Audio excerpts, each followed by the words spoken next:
How's it going, guys? Had to come to the city to pick up that fish plating and pick up some mineral, 32% protein, mineral, vitamin, medicated with rumensin in it. So I figured, well, we might as well give the old Dodge a bath because it hasn't had a proper car wash, truck wash in a long time. Apparently this place, Pro Fuel Truck Wash, where I normally go, they were closed down for like 6-8 months. I didn't even know. And they just opened up here reopened a couple months ago. I didn't even know they were closed. So I whipped in here and we gave her a bath. Looks a whole hell of a lot better than it has been all summer. Dirty and grimy and so on and so forth. It did have a couple of little baths at home, just with the pressure washer. I remember CP doing it once or twice over the summer, but to be at an actual car wash or truck wash, the last time I did it was right here, and they said, then you were here over a year ago. So that tells you how often I've been washing the old Dodge. Anyway, let's go get some mineral. We'll talk to you later. Alrighty, guys, so here we got her. New Holland 357. She's like a 357 Magnum. No, not exactly. 357 mix mill with a bale feed, and we've only ever put one bale in it. But anyway, we're at our barley bin, and there's not much in here. Maybe 150 bushel roughly, and that's about it. Anyways, we gotta grind enough barley to the point where right there, okay, bring you in a little closer, see where it says 1/3? So basically the cone, the bottom part of the cone is full of barley, and then the rest of it is oats, and then 6 bags of the mineral pellet that we bought. Now this is just a little 4-inch pencil auger with an electric motor, so we got to run friggin' extension cords all the way from the barn to out here, and then from out here we're gonna move to the oats bin, which is in front of the barn, empty it out completely, and then from there, if we're not full, then we got to move to the big bin over there to finish the load off. Yay! And the only reason I'm not using a big grain auger is because the downspout, I got to make an extension for the downspout because it doesn't reach to get in here. Anywho, my beautiful bride. Are we getting married? My beautiful bride of the last 57 years. Brought me an extension cord. Is there power there? Just plug you in. Plug me in. So I guess we'll get to grinding. We'll let you guys go, bring you back in a little bit. Alrighty, guys, so we got our barley in there already. That's what she looks like. I ran it through the smallest screen I got, which is pretty fucking small. It's meant for chicken feed.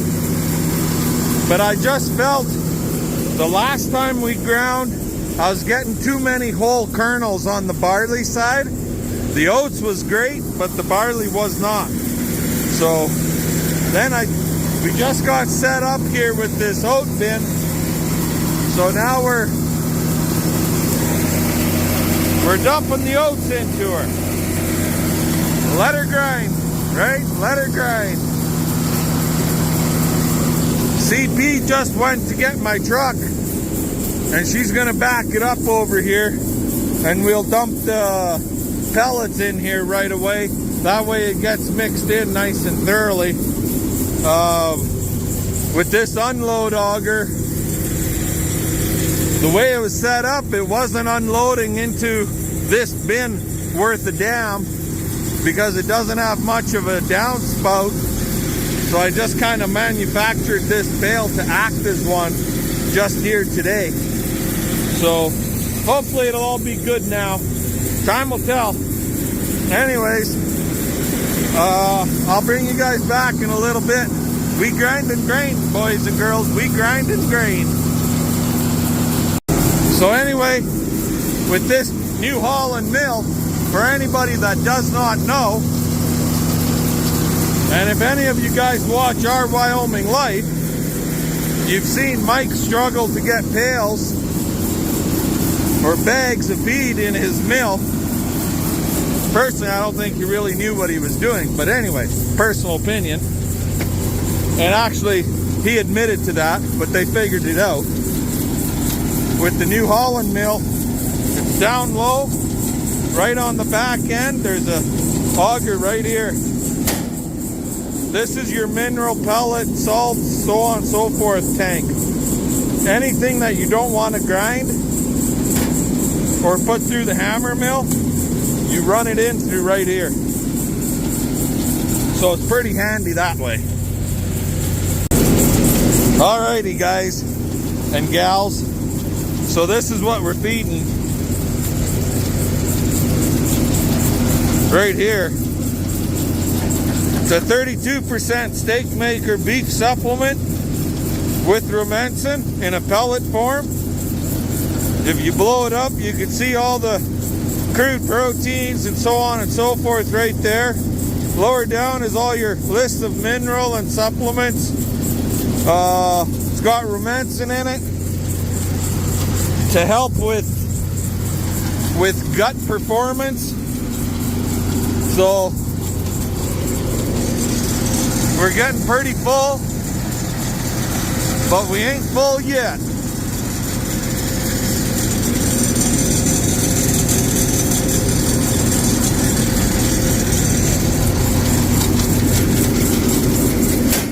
Close that.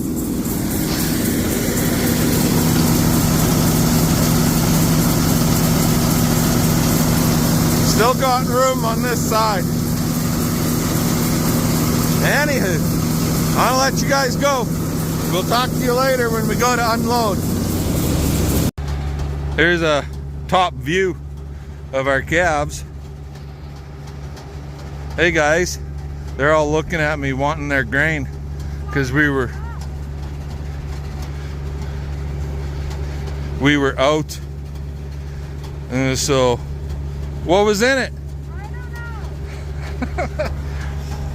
CP just took that rag out of the unload auger chute. I've been putting that in there so it doesn't fill with snow and then turn to ice. But these girls are doing exceptionally well. They're looking really good.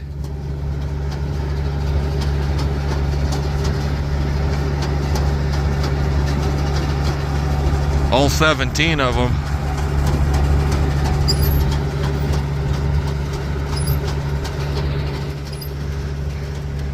Oh, there was a little bit of grain still left in here, but not a hell of a lot.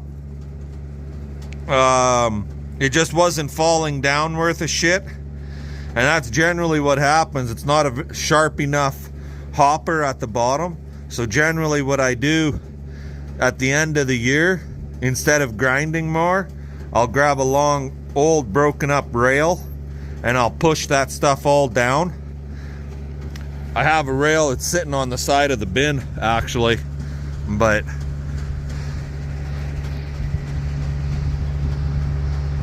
pretty soon the cows are going to be getting fed out that way as soon as hunting season is done. Anyway, I'll let you guys go. We gotta get this sucker backed up and work at getting it unloaded. I'll bring you back here in a little bit.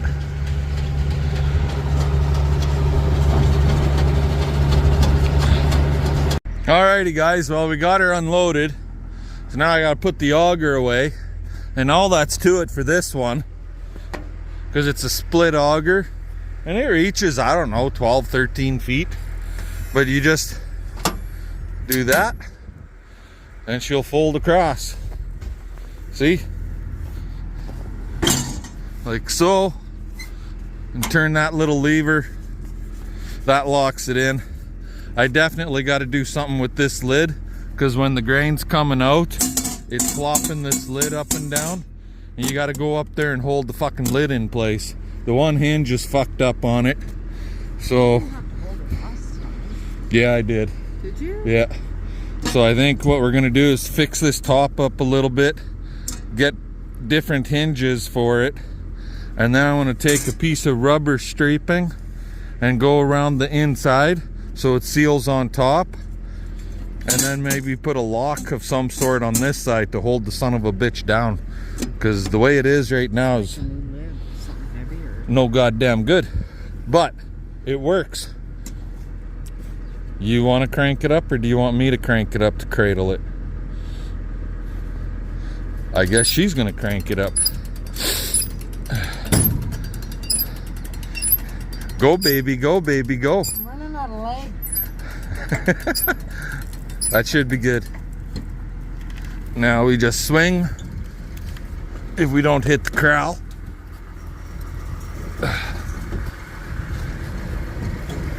And down. I guess she was quite a bit too high.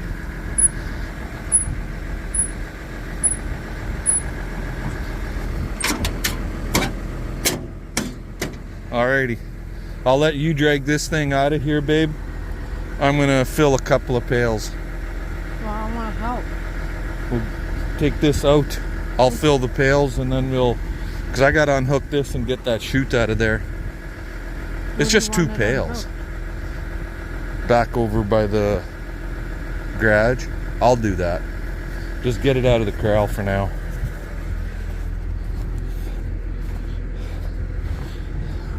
Alrighty. Let's fill a couple pails and I'll show you guys what that stuff looks like. Our little hopper bin here. It's kind of a handy little unit, because it has a little hand crank auger. See this? Oh boy.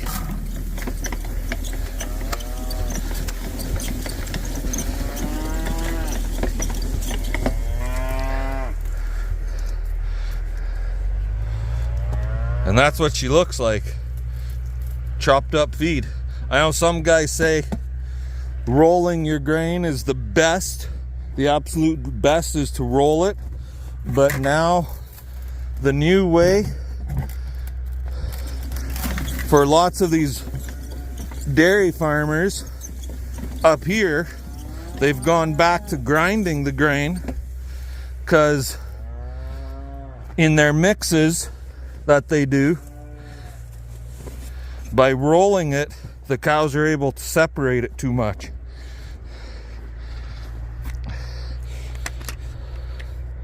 So now they've gone back to rolling, or grinding, I mean.